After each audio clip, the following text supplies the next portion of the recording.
হ্যাঁ জনাব, ভালোবাসি বলে আর তো কখনো জ্বালাবো না, কষ্ট দেব না। এ বেহাটা হয়তো অনেক দূরে চলে গেছে, মরে গেলে হয়তো অনেক বেশি ভালো হতো। সে আমাকে বলেছিল কখনো আমাকে ছেড়ে যাবে না। রক্ত দিয়ে হয়তো ভালোবাসাটা লেগেছিলাম, সে রক্তের মূল্য দিতে শিখছে না।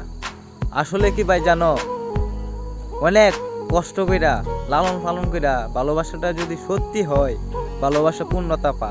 আর আমি আমার বুক কেটে দেওয়ার পরও তোমাকে বুঝাতে পারছি না যে কতটুকু ভালোবেসেছিলাম।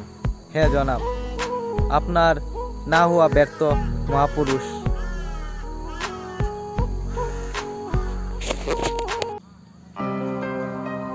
এখন কি তোমার মনে পড়ে সেদিনের রাতের কথা, যেদিন তুমি আমার বুকে এসে কান্না করে বলছিলে কখনো তোমাকে ছেড়ে যাব না? হ্যাঁ জনাব, আপনার সেই কথাটা এখন মনে পড়ছে।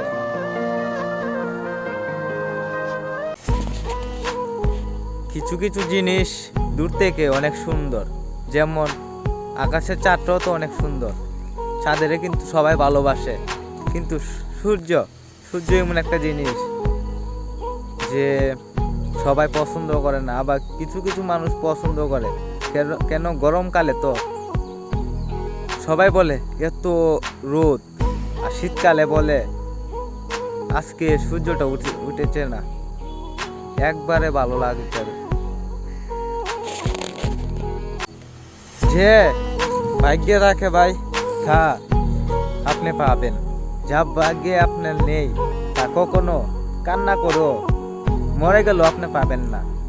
আর একটা কথা বলি নারী, আপনাকে কখনো এমন ভালোবাসেন না যে মানুষটা ছেড়ে দেওয়ার পরও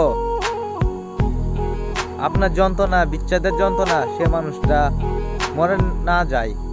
চেষ্টা করবেন মানুষটার সাথে ভালোবাসাটা করতে, কখনো ছেড়ে যান না। ছেড়ে গেলে হয়তো ভুলে যাবেন। এই মনে যাকে চাই সে ওই বিচ্ছেদের যন্ত্রণা দিয়ে যা, তার জন্য এগুলার ভালো লাগে না। হারিয়ে ফেলেছি তোমাকে অজানা এক ব্যস্ত শহরে, যে শহরে কিংবা কখনো ফিরতে পারো কিন্তু বেরোতে পারবে। এই মনে যাকে চাই সে ওই বিচ্ছেদের যন্ত্রণা দিয়ে যা, তার জন্য এগুলার ভালো লাগে না।